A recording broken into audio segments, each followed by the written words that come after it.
Straight of Hormuz को लेकर Donald Trump ने एक बड़ा ऐलान किया है। ट्रंप ने हॉर्मुज से गुजरने वाले जहाजों से 20% टैक्स वसूलने का ऐलान किया है। अमेरिकी राष्ट्रपति डोनाल्ड ट्रंप ने कहा कि हॉर्मुज स्ट्रेट खुला रहेगा और इसकी सुरक्षा की जिम्मेदारी अमेरिका संभालेगा। उन्होंने खुद को guardian of the Hormuz strait बताते हुए कहा कि इस काम का खर्च उठाने के लिए स्ट्रेट से गुजरने वाले हर कार्गो पर 20% टैक्स लिया जाएगा।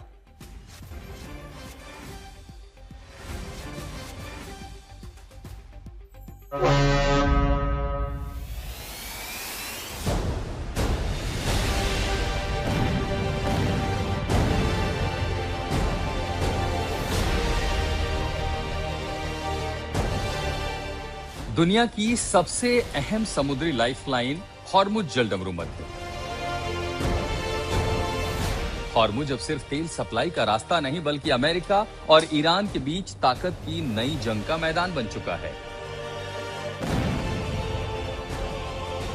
एक तरफ अमेरिका के राष्ट्रपति डोनाल्ड ट्रंप हैं जो कह रहे हैं अब अमेरिका हॉर्मुज का गार्जियन बनेगा, इसकी सुरक्षा करेगा और इसके बदले में दुनिया से कीमत वसूलेगा। तो दूसरी तरफ ईरान के विदेश मंत्री अब्बास अराक्ची का सीधा जवाब है हॉर्मुज का गार्जियन हमेशा ईरान था, है और रहेगा। यानी अब लड़ाई सिर्फ मिसाइलों और ड्रोन की ही नहीं है, हॉर्मुज पर नियंत्रण की भी है। अमेरिकी राष्ट्रपति डोनाल्ड ट्रंप ने ऐलान किया है कि अमेरिका हॉर्मुज जलडमरू मध्य की सुरक्षा की जिम्मेदारी अपने हाथ में लेगा। ट्रंप ने कहा कि अमेरिका इस समुद्री रास्ते का गार्जियन बनेगा और इसकी सुरक्षा के बदले दूसरे देशों से भुगतान भी लिया जाएगा। उनका कहना है कि अमेरिका अपने सहयोगी देशों की सुरक्षा पर अरबों डॉलर खर्च नहीं कर सकता, इसलिए इसका मुआवजा मिलना चाहिए। ट्रंप के बयान के साथ ही अमेरिकी सेंट्रल कमांड ने ईरान के खिलाफ समुद्री नाकाबंदी फिर से शुरू करने का ऐलान कर दिया। अमेरिकी नौसेना ईरानी बंदरगाहों की ओर आने जाने वाले जहाजों की निगरानी करेगी। इसके साथ ही लगातार तीसरी रात अमेरिका ने ईरान में सैन्य ठिकानों, एयर डिफेंस सिस्टम और तटीय रडार पर हमले किए। इस बीच हॉर्मुज में तनाव और बढ़ गया जब संयुक्त अरब अमीरात ने आरोप लगाया कि ईरानी क्रूज मिसाइलों ने 2 अमीराती तेल टैंकरों को निशाना बनाया। इस हमले में एक भारतीय नाविक की मौत हो गई जबकि 8 लोग घायल हुए। हॉर्मुज पर बढ़ते टकराव का असर दुनिया की अर्थव्यवस्था पर भी दिखने लगा है। युद्ध की आशंका के बीच कच्चे तेल की कीमतों में 9% से भी ज्यादा का उछाल आया क्योंकि दुनिया के करीब 20% तेल और बड़ी मात्रा में एलएनजी की सप्लाई इसी समुद्री रास्ते से होती है। आज हॉर्मुज सिर्फ एक समुद्री रास्ता नहीं बल्कि वैश्विक शक्ति संतुलन का सबसे बड़ा रणक्षेत्र बन चुका है। एक तरफ अमेरिका खुद को इसका नया गार्जियन घोषित कर रहा है तो दूसरी तरफ ईरान अपने दशकों पुराने प्रभाव को चुनौती नहीं देने की चेतावनी दे रहा है। सवाल यही है कि क्या हॉर्मुज पर वर्चस्व की ये लड़ाई सिर्फ खाड़ी तक सीमित रहेगी या फिर पूरी दुनिया को इसकी कीमत चुकानी पड़ेगी। आज तक ब्यूरो। प्रणय उपाध्याय मेरे सहयोगी जुड़ गए हैं तमाम जानकारी के साथ। प्रणय, देखिए स्ट्रेट ऑफ हॉर्मुज एक कैश काउ की तरह तो बन ही गया है, उससे पैसे अमेरिका उगाने की तैयारी में है, जिस तरह से टैक्स लगाया जा रहा है।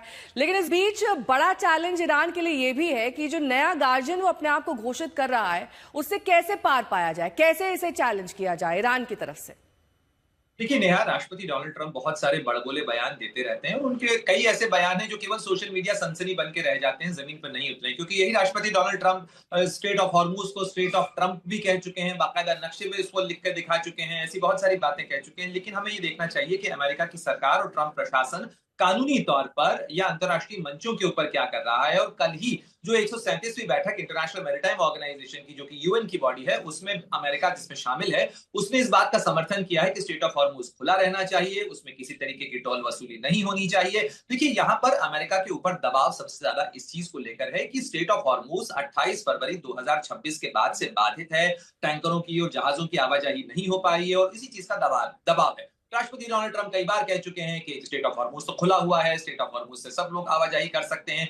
ये भी मान चुके हैं कि इस तरीके के अगर हालात होंगे तो जहाजों की आवाजाही मुश्किल हो सकती है, वहां पर खुला होना चाहिए यातायात। लेकिन अब अमेरिका के ऊपर इस दबाव के चलते वो ये बताने की कोशिश कर रहे हैं नेहा कि अब अमेरिका इसका नियंत्रण करेगा, अमेरिका ये सुनिश्चित करेगा कि जहाजों की आवाजाही वहां से हो सके। लेकिन जब तक खतरा नहीं टलता है, जब तक कि ये आशंका खत्म नहीं होती है कि ईरान की तरफ से कोई ड्रोन या मिसाइल दागी जा सकती है, तब तक आम जो जहाज हैं, वो टैंकर हैं, चाहे वो $2 मिलियन की ईरान की तरफ से लगाई गई फीस हो या राष्ट्रपति डोनाल्ड ट्रंप की तरफ से बयान के अंदर 20% चार्ज की बात की गई हो, जहाज आएंगे ही नहीं। और यही वजह है कि फारस की खाड़ी के अंदर अब भी हजारों नाविक जो है वो फंसे हुए हैं, कई जहाज फंसे हुए हैं, और जब तक ये सुनिश्चित नहीं हो जाता है कि उन जहाजों की आवाजाही सुनिश्चित हो सकती है, उन पर किसी तरीके का खतरा नहीं है, जहाज वहां पर अटके रहेंगे और ये सबसे बड़ा संकट है जिसका खामियाजा पूरी दुनिया भुगत रही है।